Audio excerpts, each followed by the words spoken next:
সমস্ত ব্যাপার নিয়ে দুর্নীতি। বাংলায় নেপাল টেপাল সব জায়গায় যদি আপনি দেখেন, বাংলা সবচেয়ে দুর্নীতিগ্রস্ত রাজ্য। কি বলে? তো মহা মুশকিল ভাই। 2022-এর মে মাসে যখন ক্যামাক স্ট্রিটে গিয়ে তৃণমূল জয়েন করলেন, তারপর আপনি ছাড়লেন কবে পার্টিটা? আপনি আমার সাথে একই স্টেজে বসেছিলেন, জনগর্জন সভা 10ই মার্চ 2024। আপনি ভেবেছিলেন ব্যারাকপুরে আপনার নামটা এই বোধহয় বললো, যেই বলেনি স্টেজ থেকে নেমে বিজেপি। 1900 তাই করেছিলেন। তো ওই 10ই মার্চ 2024 পর্যন্ত আপনি জানতেন না অভিযোগ আছে? এসএসসি শব্দটা শোনেননি? নারদা জানতেন না? সারদা জানতেন না? সব জানতেন। অর্জুন সিং তৃণমূলে থাকলো বা বিজেপিতে থাকলো, আবার পুনরায় তৃণমূলে ফিরে গেল, এই নিয়ে আমার কোনো ইন্টারেস্টিং নেই। বাট দেবাংশু ভট্টাচার্য ডাইরেক্ট না বললে ইনডাইরেক্ট সেই চুরির ব্যাপারটাতে যাচ্ছে। ওই মার্চ 2024 পর্যন্ত আপনি জানতেন না অভিযোগ আছে? এসএসসি শব্দটা শোনেননি? নারদা জানতেন না? সারদা জানতেন না?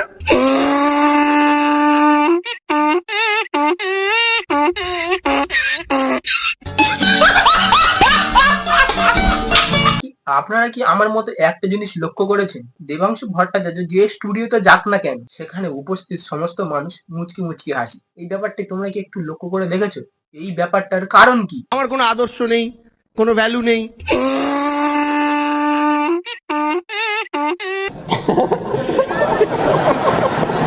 আর আমি জানেন তো, এই সবাই আমার জন্মদিন করে। আমি মনে করি আমি এখন জন্মাইনি। আমার একটা কবিতা আছে, জন্ম হবে সেদিন যেদিন এই পৃথিবী থেকে বিদায় নেব সেদিন।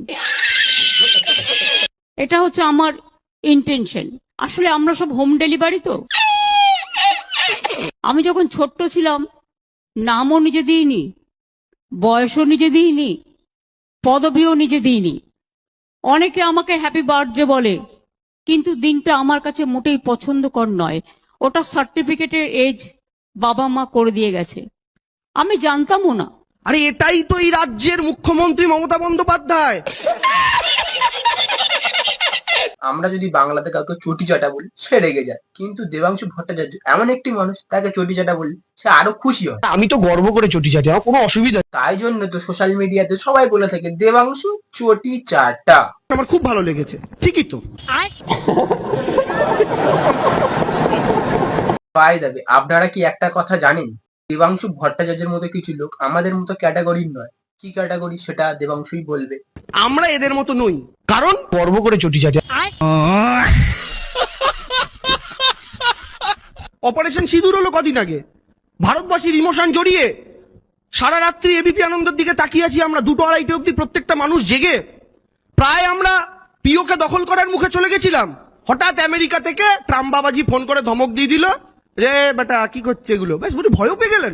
অপারেশন সিঁদুর নিয়ে এদের তো অনেক রকম বক্তব্য ছিল, বাট অনেকে অনেক রকম ভাবে সোশ্যাল মিডিয়াতে পোস্ট করেছে।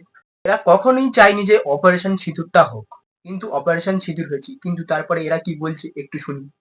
চুপ। বীরের সঙ্গে আমাদের সেনাবাহিনী প্রায় চলে গিয়েছিল, তাদের মনোবলকে ভেঙে দিয়ে তাদেরকে আটকে দিল, তারা ফিরে চলে এলো।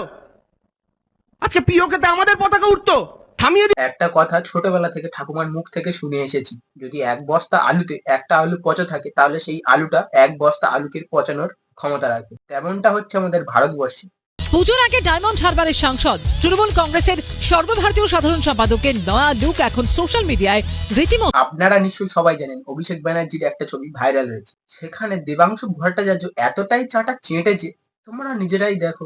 Abhishek Bandyopadhyay new age politician, রাজনীতিতে সময় দেওয়ার পরেও, 24 ঘন্টার ব্যস্ততার পরেও একজন মানুষ তার পরিবার পরিজন সামলেও নিজেকে ফিট রাখা যায়, নিজের শরীরের খেয়াল রাখা যায়। টিপিক্যাল একটা চিত্র আমরা ভাবতাম যে একটা জহর কোট পরে থাকবে, একটা সাদা ধুতি, সাদা পাঞ্জাবি হবে, মাথায় একটু কাঁচা পাকা চুল হবে।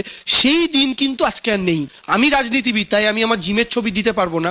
আমি রাজনীতিবিদ, তাই আমাকে ওই একটা টিপিক্যাল ইমেজের মধ্যেই থাকতে হবে, সেটাকে ভেঙে আমি কোনোদিন বেরোতে পারবো না। এই ট্যাবুটা অভিষেক বন্দ্যোপাধ্যায় ভেঙে দিয়েছেন। এত চাটছে। এদের ফাঁদে পা দেবেন না, হিন্দু মুসলমানের রাজনীতিতে পা দেবেন না। মনে রাখবেন, বাড়িতে যদি আগুন লাগে, সেই আগুন কিন্তু দেখে জ্বলে না এটা হিন্দুর বাড়ি না এটা মুসলমানের বাড়ি। আর এটাও মাথায় রাখবেন, আগুন যখন লাগে তখন অমিত শাহের ছেলেদের বাড়ি পড়ে। দেবাংশুর কথা অনুযায়ী বিজেপি নাকি দেশটাকে খালি করে দিচ্ছে। এই যে বিভিন্ন প্রোডাক্টের উপর থেকে ট্যাক্স কোনো কমিয়ে দিল, এবার জিনিসের দাম বৃদ্ধি পাবে না জিনিসের দাম কমে যাবে? আপনাদের হিন্দু মুসলমানের মধ্যে ঝগড়া বাঁধিয়ে দেশটাকে খালি করে দেওয়া, দেশটাকে ফাঁকা করে দেওয়া, জিনিসপত্রের মূল্য বৃদ্ধি করে দেওয়া, এটা বিজেপির রাজনীতি। হয়তো দেবাংশু নেশা জাতীয় কোনো জিনিস ফিনিস খায়, ওই জন্য করে দেবাংশুর গায়ে লাগছে। কারণ নেশা জাতীয় জিনিসপত্রের দাম তো এমনিতেই বাড়িয়ে দিয়েছে, যেগুলো মানুষের ব্যবহারিক জিনিস সেগুলোর দাম কমিয়ে দিয়েছে। এবার কেন দেবাংশু রেগে যাচ্ছে দেবাংশুই জানে। আজকের মতো এই পর্যন্ত। ভিডিওটা যদি ভালো লেগে থাকে লাইক কমেন্ট শেয়ার করতে ভুলবে না। আরে তোমরা কি সাবস্ক্রাইব করতে ভুলে? তাদের সাবস্ক্রাইবটা করে দাও। Tata, good bye.